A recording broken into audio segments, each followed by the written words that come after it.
Good morning, children. Today we are going to discuss chapter 4, I Love My India, the second half. Okay. There are two types of government in our country, the central government and the state government. Both work together to ensure the safety and welfare of the people. Okay. So, India में two types of governments है. एक है central government and the another one is state government. Okay. Let's move to the next page and discuss it clearly.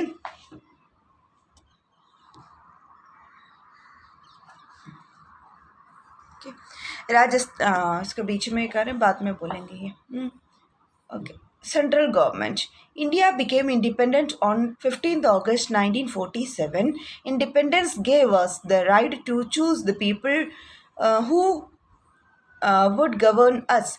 This is done by having an election. During an election, people cast their vote and choose some people. These people then form the government. Only those whose age is 18 years and above can vote. So, इस paragraph में बोल रहे 18 आपको पता है 1947 में हमें independence आज़ादी मिला है 15 अगस्त को. सो इंडिपेंडेंस के बाद क्या हुआ है इंडिया में? हाँ लोगों इंडिया में पीपल को ना लोगों को क्या मिला है? राइट मिला है. क्या राइट मिला है? टू वोट करने का अधिकार मिला है. सब वोट करके क्या करना है? हमें वोट करके हम हमारा लीडर्स को जो हमें गवर्न करना है हम हमारा लीडर्स को MLAs MPs ना सब मिनिस्टर्स को क्या करते हैं? चुनते हैं हम. सारे लीडर्स को हम सब मतलब 18 इयर्स के ऊपर जिसको एज है 18 इयर्स हो गया तो वोट कर सकता है और 18 इयर्स के ऊपर वालों को भी वोट कर सकते हैं. ऐसे वोट करके हम सेलेक्ट करते हैं इलेक्ट करते हैं कि उसको हमारा लीडर्स को. So after that the central government makes laws for the entire country. It has its office in new Delhi the capital of India. India का कैपिटल दिल्ली में न्यू दिल्ली में सेंट्रल गवर्नमेंट का ऑफिस है. एंड सेंट्रल गवर्नमेंट क्या बनाते हैं? Laws नियम बनाते हैं पूरा इंडिया के लिए. एंड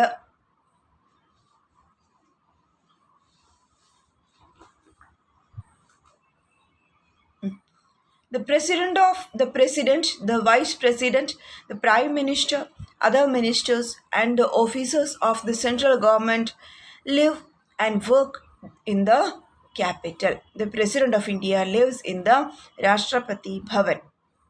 So दिल्ली में न्यू दिल्ली में सेंट्रल गवर्नमेंट न्यू दिल्ली में है. और दिल्ली में कौन कौन रहते हैं? President, vice president, prime minister and other ministers और ऑफिसर्स. सेंट्रल गवर्नमेंट का ऑफिसर्स ये सब दिल्ली में रहते हैं और गवर्न करते हैं सारे ना कंट्री का सारे नियम और सब कुछ देखभाल करते हैं. The president of India lives in Rashtrapati Bhavan. President of India कहाँ रहते हैं? राष्ट्रपति भवन. एक बड़ा सा बिल्डिंग है, राष्ट्रपति का घर है और राष्ट्रपति उसको क्या बोलते हैं? राष्ट्रपति भवन बोलते हैं. Okay next will move to the next page. अब सेंट्रल गवर्नमेंट के बारे में इतना हो गया. अब state government. Okay it is difficult for the central government to solve the problems of all the people. Therefore, each state elects its own government. It is called the state government. The state government looks after the welfare of the people living in that state. The governor, the chief minister, other ministers and the senior officers of the state government live and work in the state capital. इसका मतलब है India बहुत बड़ा country है तो पूरा India को देखभाल करने के लिए अदरवाइज सारे लोगों का नीड्स प्रॉब्लम्स ये सब सोल्व करने के लिए एक ही सेंट्रल गवर्नमेंट को बहुत मुश्किल होता है. जैसे कि हमारा स्कूल में बहुत सारे बच्चे हैं. एक ही प्रिंसिपल मैम को पूरा स्कूल पूरा बच्चों को सारे बच्चों को पढ़ाना मुश्किल है ना. सारे बच्चों को अब कोई प्रॉब्लम है तो वो सॉल्व करना मुश्किल है. इसलिए एक एक क्लास करके डिवाइड करके रखा है ना. फर्स्ट सेकंड थर्ड करके 8th तक सो एक एक क्लास को एक एक टीचर भी दिया है और अलग अलग सब्जेक्ट के लिए कुछ टीचर्स भी दिया है, तो ईजी हो गया एक एक क्लास को पढ़ाना। सेम लाइक दैट इंडिया में सेंट्रल गवर्नमेंट है और सेंट्रल गवर्नमेंट क्या कर रखा है, पूरा इंडिया को डिवाइड करके बहुत सारे 28 स्टेट्स बनाया है। और 28 स्टेट्स में कौन कौन होता है, अपना गवर्नमेंट होते हैं एक एक स्टेट में। स्टेट मतलब आपको पता है ना, कुछ स्टेट्स का नाम सोचो, जल्दी बताओ, कुछ स्टेट्स का नाम बताओ।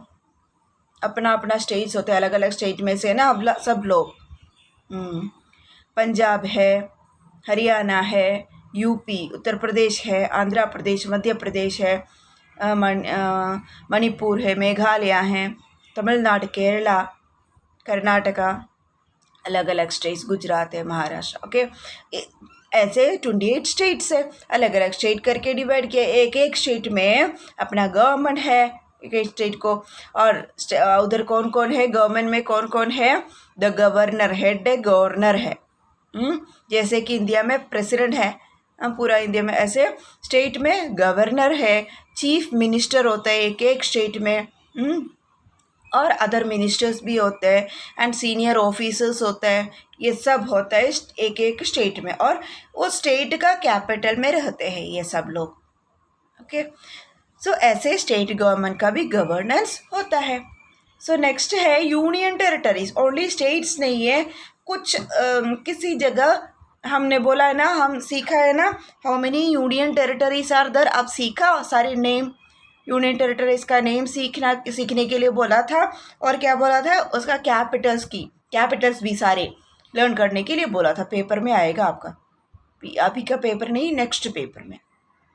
ओके, सो लर्न करना। So union, how many union territories are there, 9 है ना, 9 यूनियन टेरिटरीज। सो सुनो, the union territories, there are some parts of India which are not included in the 28 states. These are called union territories. They are governed by the central government. There are 9 union territories including the National Capital Territory of Delhi. Locate these union territories on map. Okay, आप text book में देख के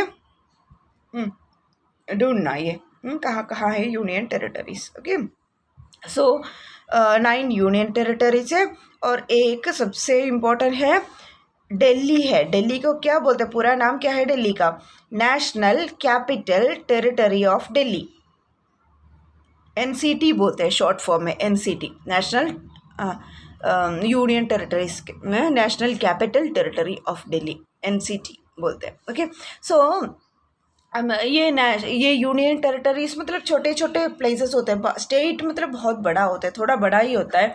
okay, union territories naturally छोटा होता है, और ये union territories कौन गवर्न करता है, जो इधर का सारे काम, सारे प्रॉब्लम सब कुछ सॉल्व करने के लिए कौन है, यूनियन गवर्नमेंट है, मतलब सेंट्रल गवर्नमेंट। दिल्ली में जो है सेंट्रल गवर्नमेंट है। ओके, और प्रेसिडेंट देखते हैं, सेंट्रल गवर्नमेंट का हेड है president solve the problems and सब कुछ, सारे जो भी गवर्नेंस है सब कुछ कौन करता है, प्रेसिडेंट करता है। और यूनियन टेरिटरीज के बारे में आप बड़े क्लास में ज़्यादा लर्न करेंगे। ओके, अभी आप छोटे हैं ना, इतना ही लर्न करना है। यूनियन टेरिटरीज, 9 यूनियन टेरिटरीज है इंडिया में, और 9 यूनियन टेरिटरीज का सारे देखभाल, सारे गवर्नेंस कौन करते हैं, सेंट्रल गवर्नमेंट करते हैं। सेंट्रल गवर्नमेंट का प्रेसिडेंट को है इसका ड्यूटी। ओके, इतना लर्न करो, and I think that is the end of the chapter. Chapter 4 is complete. Okay, the next class we will discuss the back exercise. Okay, so read the chapter 2-3 times, बार बार read करो, तभी आपको सब याद होगा। अभी 3rd क्लास का लर्न नहीं किया तो 4th क्लास में जाके आपको बहुत मुश्किल होगा लर्न करना। सो इसलिए अभी से लर्न करके रखो। मैप में ये यूनियन टेरिटरीज ढूंढो। ये पेज नंबर कौन सा पेज नंबर है, 27 पेज नंबर में आपका क्या दिया है, मैप दिया है, उसमें सारे यूनियन टेरिटरी से। एक पिक्चर में दिखाती हूँ, ये है, देखो, can you see, this is the Rashtrapati Bhavan. Rashtrapati Bhavan, मैंने बोला ना, राष्ट्रपति भवन में राष्ट्रपति रहते हैं, प्रेसिडेंट रहते हैं। हमारा सबसे फर्स्ट प्रेसिडेंट कौन है? Rajendra Prasad, first president India का, इंडिपेंडेंट इंडिया का फर्स्ट प्रेसिडेंट है राजेंद्र प्रसाद का पिक्चर दिया है, देखो Rajendra Prasad. And this is राष्ट्रपति भवन। राष्ट्रपति भवन में कितने रूम्स है? 300 रूम्स है, बहुत बड़ा बिल्डिंग है। और एक ये बोला नहीं था, Rajasthan is the largest state in India, Goa is the smallest state. के राजस्थान सबसे बड़ा स्टेट है इंडिया में, सबसे स्मॉलेस्ट स्टेट गोवा है। ये भी ढूंढो आप, राजस्थान कहाँ है, गोवा कहाँ है। Okay, so that is the end of the chapter. Okay, read the chapter. ये वीडियो 2-3 बार अच्छे से देख लो, ओके, और get ready for the exam. Okay, 3 chapters are coming, अच्छे से लर्न करना। चैप्टर 2-3 बार रीड करना। अगर आपके पास चैप्टर नहीं है, बुक नहीं है, तो वीडियो देख लेना, 2-3 बार एक वीडियो करके देख लेना, और सारे क्वेश्चन आंसर्स वगैरह अच्छे से याद करना। ओके, आपको 1 वर्ड क्वेश्चंस आएगा पेपर में, फिर भी क्वेश्चन आंसर्स रीड करना, उसमें से भी आ सकते हैं। Okay, thank you, all the best, have a nice day.